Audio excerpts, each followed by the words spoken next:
Captain Zara Chun wiped the grease from her hands as she looked up at the massive alien ship floating in space. The Andromedan dreadnought was 3 times bigger than her own repair vessel, Murphy's Law.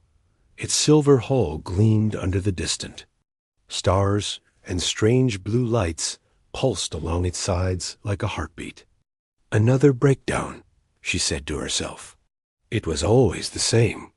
Aliens built beautiful ships with amazing technology, but when something went wrong, they called humans to fix it. Zara walked through the narrow halls of her ship. The walls were covered with pipes, wires, and spare parts. Everything looked messy, but it worked. That was the human way. Other species made their ships look perfect on the inside. Humans made sure everything could be reached and fixed when it broke. "Marcus," she called out, "what do you think about this one?" Chief Engineer Marcus Webb crawled out from under a control panel. His gray hair was a mess, and his blue jumpsuit had oil stains all over it. He had been fixing alien ships for 20 years. No one was better at it. "Big ship, big problems," Marcus said with a grin. "The Andromedans sent a message. Their main power core is acting up. They can't move, and their life support is failing." Zara nodded. "How long do they have?" "Maybe 2 days." Their captain sounds scared. The Murphy's Law moved closer to the Andromedan ship. Zara could see the alien crew through the windows. They were tall and thin with blue skin and forearms. They built some of the most advanced ships in the galaxy, but they could not fix them when things went wrong. "Why do they always call us?" asked Jenny Park, the youngest member of the crew. She was only 22 and still learning. "Because we're the only ones who can make their fancy technology work again," said Marcus. "Other species build things to be perfect. When perfect breaks, they don't know what to do. We build things to be fixed." The repair team put on their space suits and flew over to the alien ship. The Andromedan captain met them at the airlock. He was 8 feet tall and spoke in a voice that sounded like music.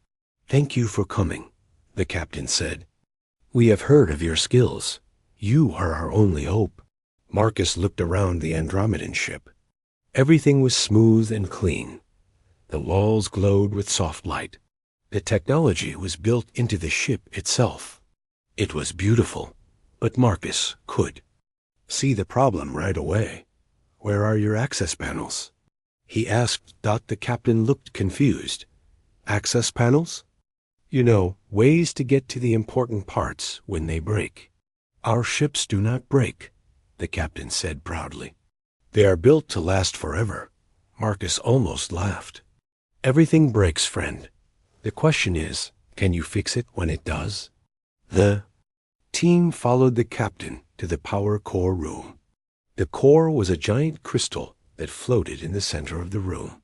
It was supposed to glow bright white, but now it flickered between white and red. "Beautiful," said Jenny. "But how do we get to it?" "That's the problem," Marcus said. He pulled out his scanner and walked around the room. "The whole thing is sealed. No way to open it up and see what's wrong inside." Zara watched Marcus work. He was looking for something that other repair crews had missed.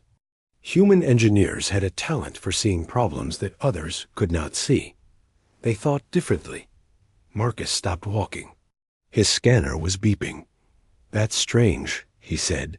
"What is it?" Zara asked. "There's something here. Something very small. It's like a tiny crack in the crystal, but it's not natural." Marcus looked at his scanner again. "It's been made on purpose." The Andromedan captain moved closer. "That is impossible. Our crystals are grown in perfect conditions. They cannot have flaws." "Well, this one does," Marcus said. He connected his scanner to his computer and started running tests. "And it's not just any flaw. Someone put this here." Jenny looked scared. "You mean someone broke their ship on purpose?" "Maybe," Marcus said. He was quiet for a moment, thinking. "But why?" And how did they get past Andromedan security? The team worked for hours. Marcus found a way to get a tiny probe inside the crystal without breaking it. What he found made him stop working and call everyone over. "Look at this," he said, pointing to his screen. "See this little dark spot? It's like a virus, but for technology instead of people. It's eating away at the crystal from the inside." Zara studied the screen. "Can you fix it?" "Yes, but that's not the scary part," Marcus said. "The scary part is that I've seen this before." "Where?" asked Jenny. Marcus sat down hard in a chair. "Remember the Krillian ship we fixed last month? And the Vorthan cargo vessel 2 weeks ago? They all had the same thing. A tiny flaw that didn't belong there." Zara felt cold. "You think someone is doing this to all alien ships?" "I think someone has been doing this for a long time," Marcus said. "And we're the only ones who can see it, because we're the only ones who look for problems instead of assuming everything is perfect." The Andromedan captain was listening to every word. His forearms were shaking. "Are you saying that someone is attacking our ships?" "Maybe all alien ships," Marcus said. "Think about it. How many repair calls have we gotten in the past few months? How many alien ships have had mysterious problems that their own engineers couldn't fix?" Zara counted in her head. "At least 20, maybe more. And we always found something that shouldn't be there," Marcus added. "Something small and hidden. Something that looked like it was part of the original design, but wasn't." Jenny was looking at her own computer. "I've been keeping records of all our jobs. If Marcus is right, then someone has been putting these virus things in alien ships. For months, maybe years." The room was quiet, except for the humming of the ship's systems. Everyone was thinking about what this meant. If someone was attacking alien technology on purpose, it was bigger than just a few broken ships. "Can you fix our ship?" the Andromedan captain asked. "Yes," Marcus said. "But it will take time. And I want to take some pieces back to our ship to study them more." "Do whatever you need to do," the captain said. "If what you say is true, then all of our people are in danger." Marcus and his team worked through the night. They carefully removed the virus from the crystal and replaced the damaged parts. The power core began to glow bright white again.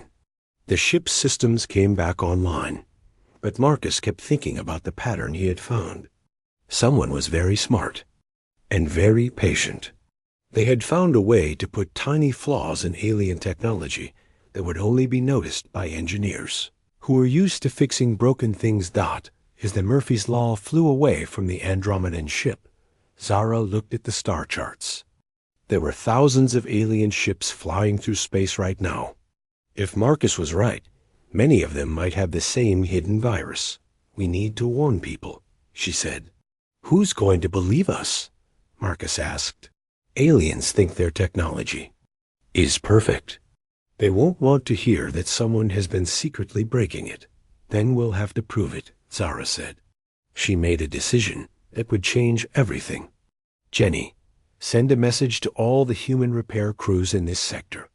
Tell them to look for tiny flaws in every alien ship they work on. Tell them to save samples." "What are you thinking?" Marcus asked.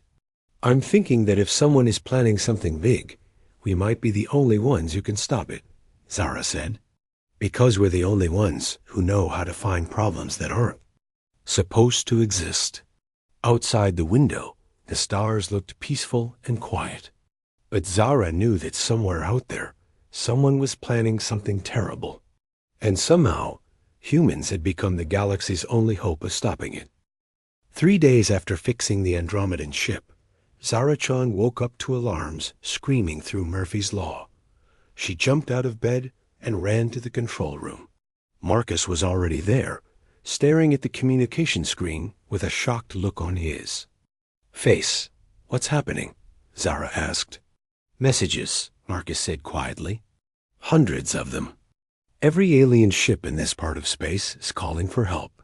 Jenny ran into the room, still in her sleep clothes. "Captain, look at this."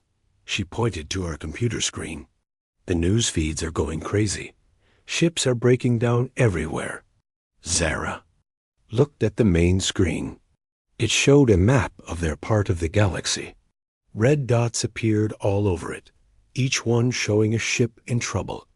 As she watched, more and more red dots appeared. "It's not just here," she said. "It's everywhere." Marcus pulled up a list of emergency calls. Keth Empire battleships dead in space. Hegemony trade vessels losing power. Ethereal collective science ships going dark. They're all calling for human repair crews. "How many ships?" Zara asked. "Thousands," Jenny said. Her voice was shaking. "Maybe tens of thousands. And it's getting worse every hour." Zara sat down in her captain's chair. This was exactly what she had been afraid of. The tiny virus they found in alien ships was not just a small problem. It was part of something much bigger. "Get me a channel to all human repair crews in the sector," she ordered. Within minutes, Zara was talking to 30 human captains. Their faces filled the screen, all looking worried and tired. She recognized most of them. They were good people who spent their lives helping others. "Has everyone been getting emergency calls?" she asked. "Non-stop," said Captain Rodriguez from the ship called Second Chance. "My crew hasn't slept in 2 days. We fix one ship, and 10 more call for help." "Same here," said Captain Kim from Lucky. Break. But here's the weird thing. Every ship we've worked on has the same problem. A tiny flaw that shouldn't be there. "We found that too," said Captain Torres from Never Say Die. "It's like someone planted little bombs in alien technology, and they're all going off at the same time." Zara felt sick to her stomach. "How bad is it getting?" "Bad," said Captain Rodriguez. "The Keth Empire just lost their entire border fleet. 27 ships, all dead at the same time. They're asking for 500 human repair crews, but there aren't that many in the whole galaxy." Captain Kim nodded. "The hegemony trade routes are shutting down. No cargo ships can move. People are going to run out of food and medicine soon."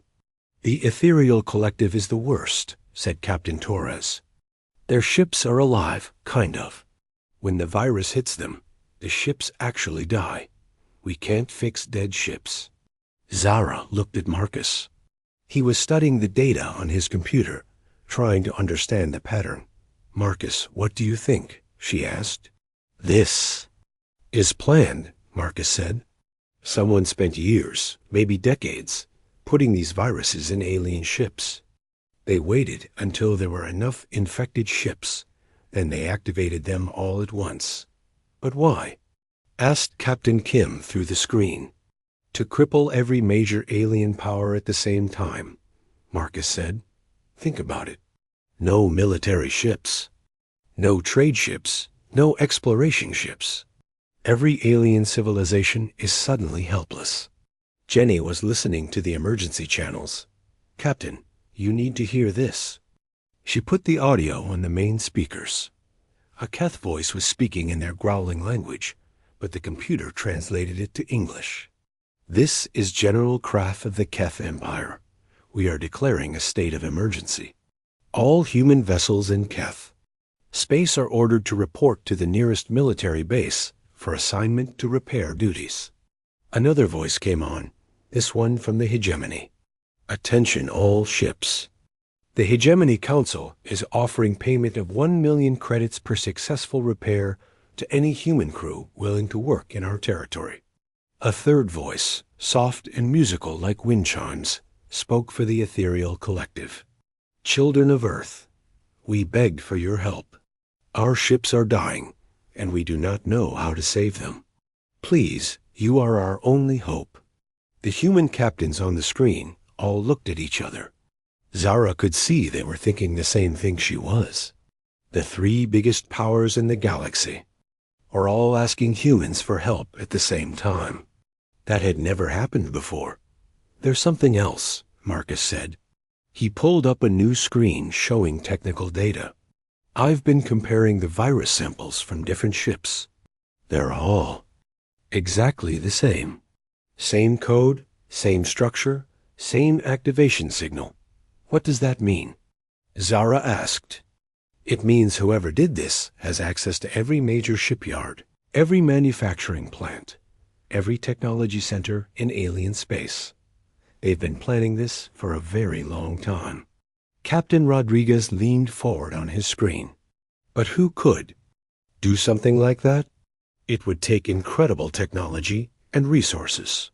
Someone with better technology than any of the current alien powers, Marcus said.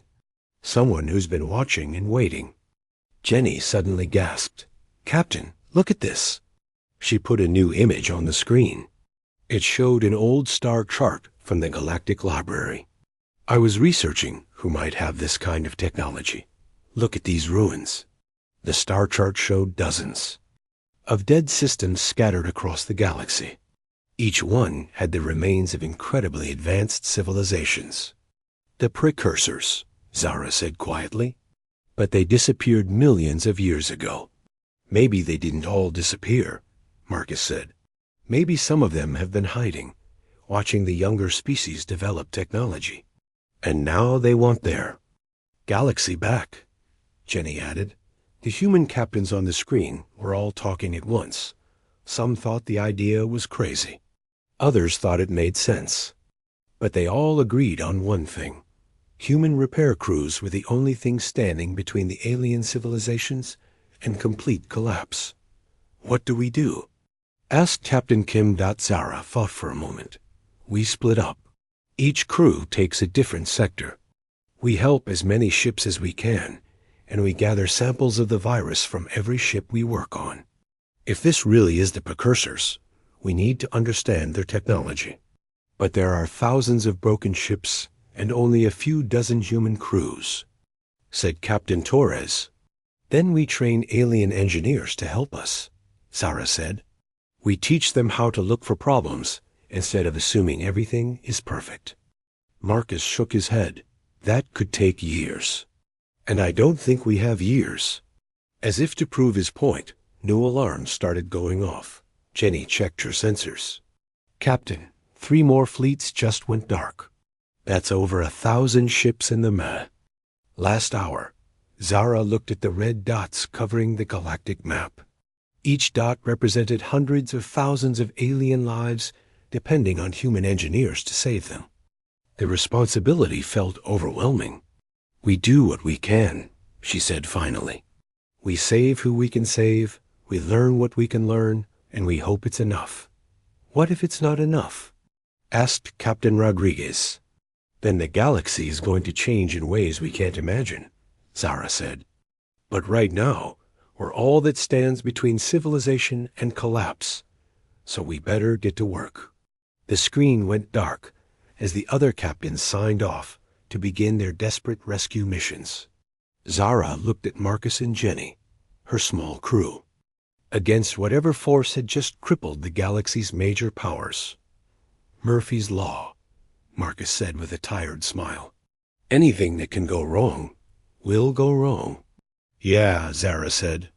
But we're also the people who fix things when they go wrong. Outside the ship, the stars looked the same as always. But Zara knew that everything had changed. The galaxy was holding its breath, waiting to see if human engineers could solve the biggest repair job in history. Set course for the nearest emergency signal, she ordered. Let's go save some lives. 2 weeks later, Zara-Chun stood in a place she never thought she would see. The Great Assembly Hall on Nexus Station was the most important meeting place in the galaxy. Leaders from every major alien power sat around a huge circular table. And somehow she was sitting with them. General Krath represented the Keth Empire. His thick armor was covered with battle scars, and his yellow eyes never stopped moving. Next to him sat Director Maya Voss from the Hegemony of Worlds. She wore an expensive business suit and kept checking her datapad. Across from them was Elder Sin from the Ethereal Collective, a being made of pure energy that glowed softly in the dim light. "I still cannot believe we are asking humans for help," General Kraft growled. "The Keth Empire has defended itself for 1,000 years. "Your pride won't fix your ships," Director Voss said coldly.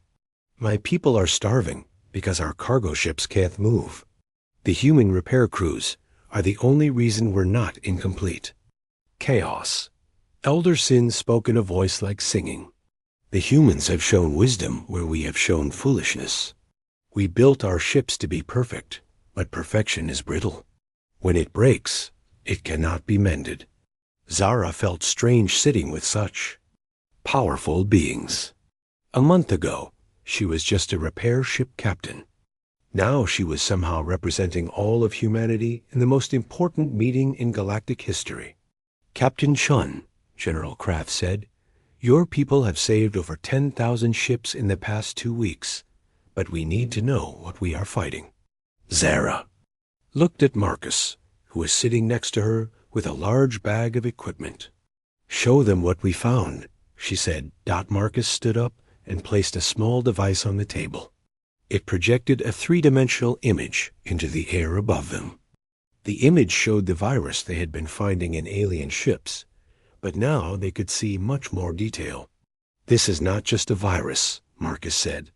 "It's a piece of technology so advanced that it makes your best computers look like toys. We've found it in over 300 different ship types from 40 different species." Director Voss leaned forward. "How is that possible?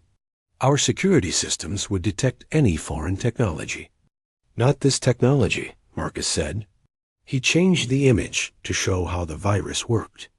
"It disguises itself as part of your original systems. It's so good at copying your technology that your own engineers can't tell the difference." Elder Sin's glow became brighter. "We sense great intelligence behind this creation, older and more advanced than any current species." "That's what we think too," Zara said. "We believe this technology comes from the precursors." The room became very quiet. Everyone knew about the precursors, the ancient race that built incredible technology before disappearing millions of years ago. But no one thought they still existed. General Kraft slammed his fist on the table. "The precursors are myths, stories told to children." "Are they?" Marcus asked. He changed the image again. This time it showed star charts with all the infected ships marked in red. "Look at the pattern. The virus appears most often near old precursor ruins, and the technology is too advanced for any current species to create." Director Voss was studying the data on her pad. "My science teams have been analyzing the virus samples. The quantum structure is unlike anything we've ever seen. It's as if it was built by beings who understand the universe in ways we don't." "There's more," Zara said. She nodded to Marcus, who brought up a new image. "We found this hidden in the VIRUS code. It's a message." The image showed symbols that seemed to shift and change as they looked at them. Even though they were alien, somehow everyone in the room could understand what they meant. "The children have grown too bold," Elder Sin read aloud.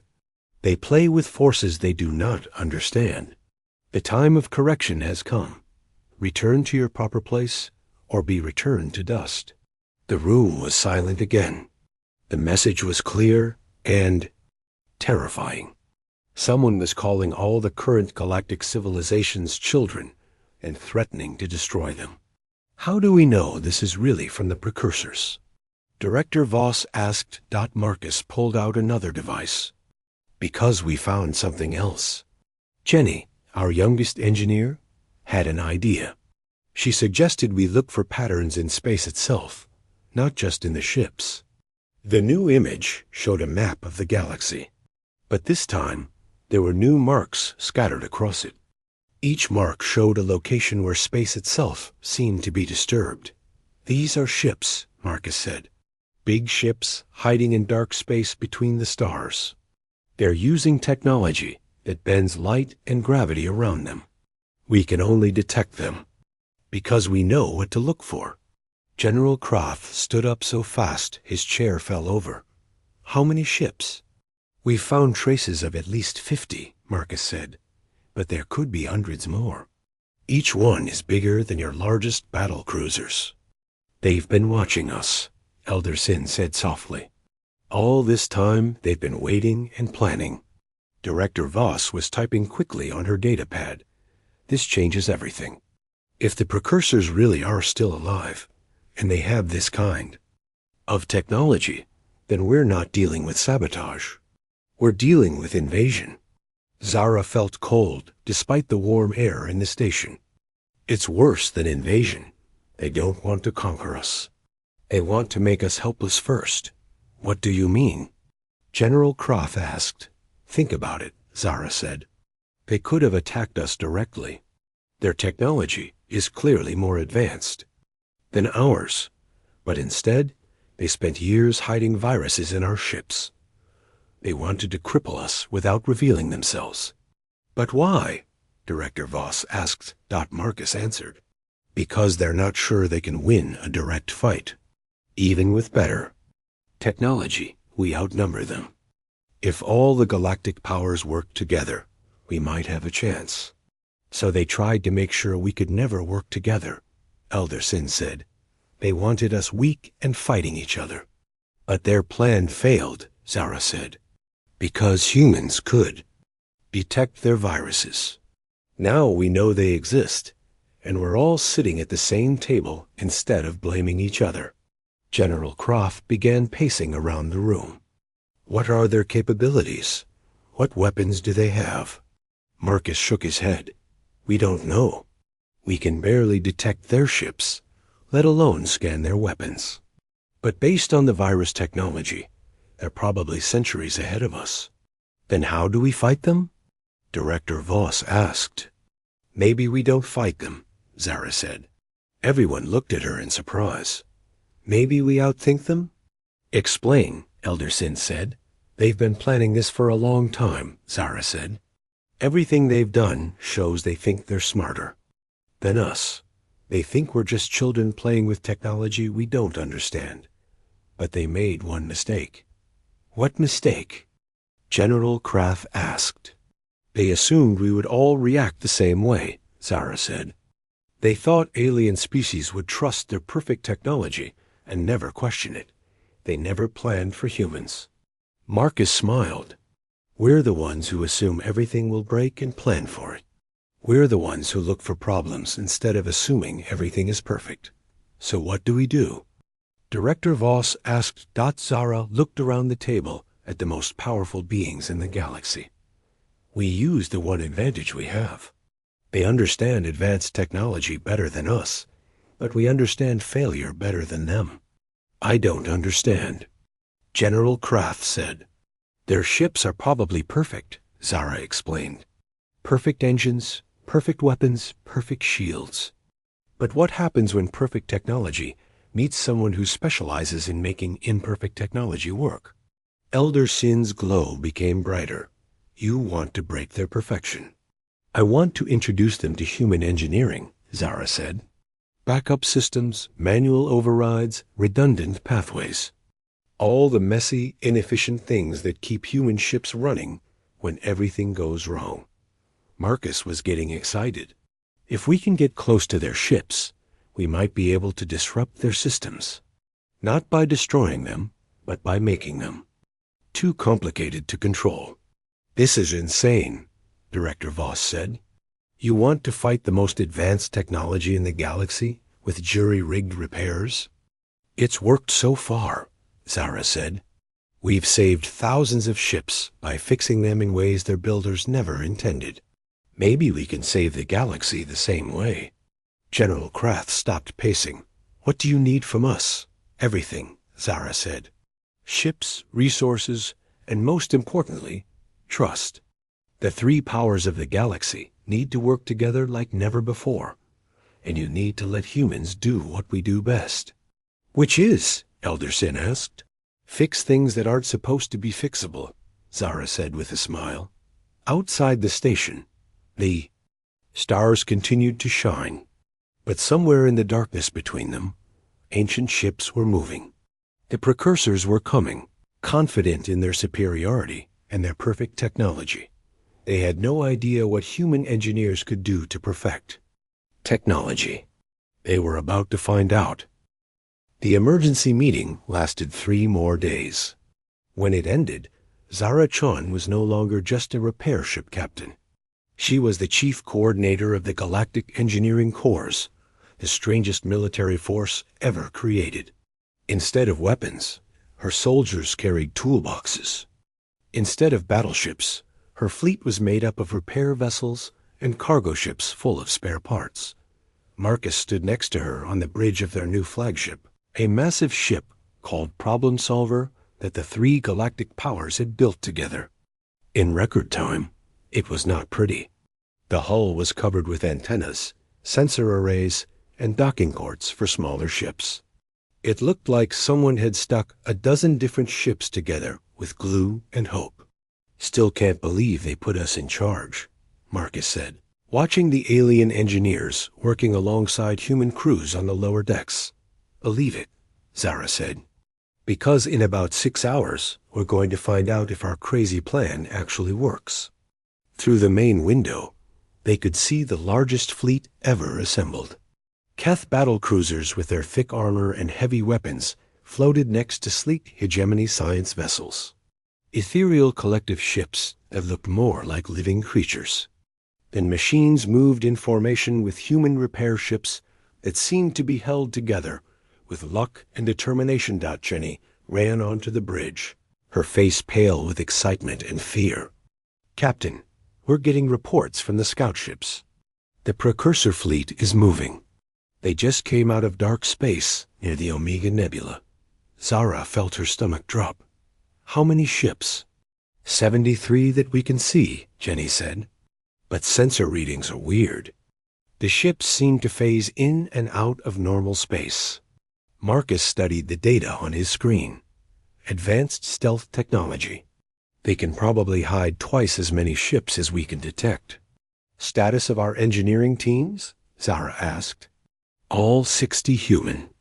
Repair crews are ready," Jenny reported. "We've got alien engineers trained in basic human repair techniques on every major ship in the fleet. And the backup plan is loaded into every computer system." The backup plan was the craziest part of their strategy. Instead of trying to build better weapons or shields, they had spent the last month installing human-style chaos into every alien ship in the fleet.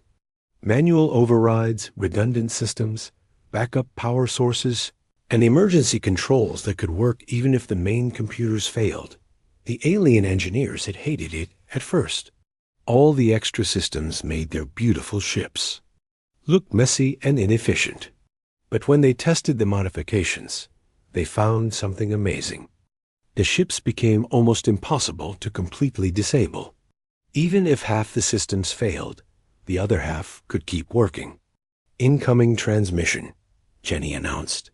"It's from the precursor fleet." The main screens changed to show a figure that made everyone on the bridge step backwards. The being was tall and thin, with silver skin that seemed to glow with its own light. Its eyes were completely black, and when it spoke, its voice sounded like music and thunder at the same time. "I am the last architect of the purest fleet," the being said. "You children have grown beyond your place in the natural order. You build crude machines and spread across stars that do not belong to you." Zara stepped forward. "This is Captain Zara-chun of the Galactic Alliance. You are attacking innocent civilizations. Withdraw your forces immediately." The last architect seemed amused. "You are the humans. We did not plan for your interference. Your species was supposed to remain primitive, repairing the broken tools of your betters. Instead, you have contaminated the galaxy with your chaotic thinking." "Our chaotic thinking saved thousands of lives," Zara said angrily. "Lives that should have been lost," the last architect replied. "The purification was meant to remove the weak species and leave only those worthy of precursor guidance. But your repairs gave them hope when they should have despaired. Marcus moved next to Zara. You want to commit genocide because you think we're not good enough? We want to restore order, the last architect said. The younger species have had their chance to prove themselves. They have failed. Their technology is crude, their thinking is limited, and their expansion threatens the balance of the universe, says the species that's been hiding in dark space. For millions of years, Zara shot back. The last architect's expression changed. For the first time, he looked angry. We have been waiting, watching, learning. While you children played with forces you do not understand, we perfected our technology. Our ships are beyond your comprehension. Our weapons can unmake matter itself. Your resistance is pointless. Then why are you talking to us? Marcus asked. If you're so powerful, why not just attack? The last architect was quiet for a moment. Because we offer mercy to those who submit. Surrender now, and your species will be allowed to serve. Continue to resist, and you will be eliminated along with the others. How about a third option? Zara said. You leave our galaxy and find somewhere else to play God. Impossible, the last architect said. This galaxy belongs to the precursors. We built the first civilizations here. We guided the first species to the stars. Everything you see is our creation. Then you should be proud that your children grew up to think for themselves, Elder Sin's voice said. The ethereal leader had joined the transmission from his own ship. You are not our children, the last architect said coldly. You are parasites, feeding on the corpse of our empire, but no more. You have 7 galactic standard hours to prepare your souls for destruction. The purification begins at dawn. The transmission ended. The bridge was quiet, except for the humming of the ships. Systems. Well, Marcus said finally, I guess talking didn't work. Did we really expect it to? Zara asked. Someone who's been planning genocide for millions of years isn't going to change their mind because we asked nicely. Jenny was monitoring the sensor readings. Captain, the precursor ships are moving into attack formation. Their weapons are charging. All ships. This is Zara Chun, she said into the communication system. Remember the plan. We're not trying to win a space battle. We're trying to show them that perfect technology isn't always better than working technology. General Krath's voice came over the speakers from his battlecruiser. Keth force is ready for combat. Our ships may not be as advanced as theirs, but our hearts are stronger. Director Voss spoke from her command ship. Hegemony vessels standing by. Our profit margins look terrible, but our courage is solid. Elder Sin's musical voice joined them. The collective senses great danger ahead, but also great possibility. We are ready to learn what chaos can teach perfection. Zara looked at Marcus and Jenny. Her small crew had somehow become the leaders of the largest alliance in galactic history. Are our engineering teams ready? Locked and loaded, Marcus said with a grin. Every repair crew has their targets picked. Out. The moment we get close enough to those precursor ships, we're going to give them the full human treatment. What if the plan doesn't work? Jenny asked quietly. Then we improvise, Zara said. It's what humans do best. Through the window, they could see the precursor fleet approaching. The alien ships were beautiful in a terrifying way. They seemed to be made of liquid metal and pure energy. They moved through space like living things, flowing and shifting, in patterns that hurt to look at. Sensors are detecting massive energy buildups in their weapons, Jenny reported. Whatever they're planning to shoot us with, it's bigger than anything we've ever seen. Time to contact? Zara asked. 15 minutes until they're in weapons range. Jenny said Marcus was checking his equipment one last time. You know, when I became a repair engineer, I never thought I'd be trying to fix enemy ships in the middle of a battle. When I became a captain, I never thought I'd be leading the defense of the galaxy, Zara said. But here we are. Here we are, Marcus agreed. Precursor ships were getting closer. Their weapons were almost ready. In a few minutes, the most advanced technology in the galaxy would clash with the most chaotic. Perfection against improvisation. Order against controlled chaos. Zara gripped the arms of her captain's chair. All ships prepare for the strangest. Repair job in history. The battle for the galaxy was about to begin. The first shot from the Precursor fleet turned a Keth battlecruiser into glowing dust in less than a second. The weapon was a beam of pure energy that seemed to erase matter from existence. Zara watched in horror as 5,000 alien lives vanished without even having time to scream. All ships scatter formation, she ordered. Don't give them easy targets. The Allied fleet spread out across space, moving in random patterns. The Precursor ships followed, their weapons charging. For another shot. But something strange happened. When they fired again, the beam missed a hegemony science vessel by several kilometers. Their targeting systems are having trouble, Marcus said, studying his scanner. Our chaotic movement patterns are confusing their computers. Good, Zara said. Jenny, are the engineering teams ready? All 60 human crews standing by, Jenny reported. Alien engineers are nervous, but ready. The battle was unlike anything anyone had ever seen. The Precursor ships were incredibly powerful, but they moved in perfect formations and fired at predicted locations. The Allied ships were weaker, but they moved like a swarm of angry insects, impossible to predict or target accurately. Engineering Team 7, you're up, Zara said into her communicator. Target the lead Precursor vessel. Captain Rodriguez and his crew flew their small repair ship directly at a massive Precursor war machine. The alien ship's weapons tried to lock onto them, but the little human vessel twisted and turned in ways that made no sense to Precursor computers. We're alongside their hull, Rodriguez reported. Beginning boarding procedures. Boarding? General Krath's voice came over the communication system. You're going to board an enemy ship during battle? It's the only way, Marcus explained. We can't fight their technology. We have to get inside and change it. Rodriguez and his team cut through the Precursor hull with plasma torches.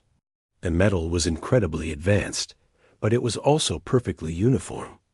Once they found the right frequency, it cut like butter dot inside the Precursor ship. Everything was smooth and seamless. The walls glowed with soft light, and the air hummed with energy. But Rodriguez had been fixing alien ships for 20 years. He knew what to look for. Found the main computer core, he reported. It's beautiful, but there's no way to access it manually. Then make a way, Zara ordered. Rodriguez and his team did what human engineers did best. They improvised. Using spare parts and determination, they jury-rigged an access port into the perfect Precursor computer system. Within minutes, they were uploading human-style chaos directly into the alien ship's brain. The effect was immediate. The Precursor vessel began to shake and turn in strange directions. Its weapons stopped firing, and its perfect formation fell apart. What are you doing to us? The last architect's voice screamed over the communication system.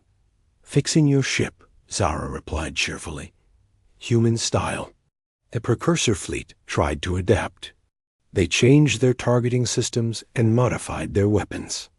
But for every change they made, the human engineering teams had a countermove. They installed manual overrides in perfect computer systems. They added backup power sources to flawless energy networks. They created redundant pathways in streamlined ship designs. Engineering Team 12, get to that command ship, Marcus ordered. If we can reach the last architect's vessel, we might be able to end this. Captain Kim and her crew flew toward the largest Precursor ship. It was a massive construct that seemed to be made of crystallized starlight. Energy flowed through its hull like blood through veins, but as they got closer, something went wrong. The ship's defenses were too strong.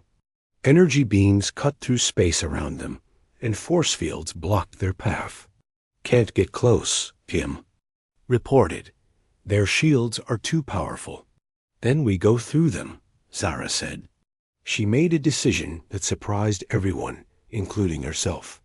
"All repair crews, target the command ship. We're going in together." "Captain," General Krath said, "that's suicide. Their weapons will destroy you before you get within a kilometer." "Maybe," Zara said, "but we're not going to fight their weapons. We're going to overwhelm their targeting systems." 60 human repair. Ships flew directly at the last architect's vessel. They moved in completely random patterns, spinning and diving and turning in ways that no military computer could predict. The precursor weapons tried to track them, but there were too many. Targets moving in too many impossible directions. "This is insane," Director Voss said. "It's working, but it's insane." The repair ships reached the command vessel and began cutting their way inside from dozens of different points. The last architect's perfect ship suddenly had 60 holes in its perfect hull and 60 teams of human engineers pouring into its perfect systems. "Stop them," the last architect ordered his crew. But his crew couldn't stop something they didn't understand. The humans weren't trying to destroy the ship. They were trying to fix it in ways that made it impossible to control. Zara and Marcus led one of the teens toward the ship's central core. The corridors were like something from a dream, all flowing curves and shifting lights. But Marcus had his scanner, and he knew how to follow power lines and data streams. "This way," he said. Leading them deeper into the ship. They found the last architect in a chamber at the heart of the vessel. He was connected to the ship itself by thousands of glowing cables. When he saw them, his black eyes filled with rage. "You cannot comprehend what you are destroying," he said. "This ship is perfect. Its systems are flawless. Its design is beyond your primitive understanding." "That's the problem," Marcus said, pulling out his tools. "Perfect systems don't have emergency overrides." "What are you doing?" the last architect demanded. "Installing some," Marcus replied. He began connecting human-made devices to the precursor control systems. Manual steering, backup power, redundant communications. All the messy stuff that keeps a ship running when the computer crashes. The last architect tried to stop him, but he was too connected to his ship's systems. As Marcus added more and more human modifications, the perfect precursor network began to overload with chaos. "Your technology is destroying the harmony of our systems," the last architect said. His voice was filled with pain. "No," Zara said. "Our technology is giving your systems choices. Something they never had before." "Choices are inefficient," the last architect said weakly. "Choices are what keep you alive when perfection fails," Marcus said. He connected the last device. "And perfection always fails eventually." The ship's lights began to flicker. Throughout the vessel, precursor systems were trying to adapt to human modifications. But adaptation required flexibility, and flexibility was the opposite of perfection. All across the precursor fleet, the same thing was happening. Human engineers were introducing chaos into ordered systems, backup plans into flawless designs, and manual controls into perfect automation. "Why?" the last architect asked. "Why do you choose chaos over order?" "Because chaos is alive," Zara said. "Order is beautiful, but it can't grow or change or learn. Chaos is messy and inefficient, but it survives." The last architect looked at his ship's systems, now filled with human modifications. For the first time in millions of years, his perfect technology was adapting, learning, changing. "I understand," he said finally. "We sought to preserve perfection, but perfection is death. Life requires the possibility of failure, and the knowledge that someone will be there to fix things when they break," Marcus added. "The battle ended not with destruction, but with understanding. The precursor fleet powered down their weapons. The last architect agreed to share his advanced knowledge with the younger species, while learning the value of imperfection from human engineers. 6 months later, Zara stood on the bridge of Murphy's Law, watching a new kind of ship being built. It combined precursor technology with human engineering principles. It was incredibly advanced, but it also had manual overrides, backup systems, and spare parts. Storage. Think it will work? Marcus asked. It'll break down eventually, Zara said with a smile. But that's okay. We'll be there to fix it. The galaxy had learned an important lesson. Sometimes the best solution wasn't the most elegant one. Sometimes it was the one that worked when everything else failed. And sometimes the people who knew how to fix broken things were exactly who you needed when the whole universe seemed to be falling apart. The stars continued to shine, but now they shone on a galaxy where perfection and chaos worked together, where ancient wisdom learned from young innovation, and where human engineers had proven that the best technology wasn't the kind that never broke down, it was the kind that could always be fixed.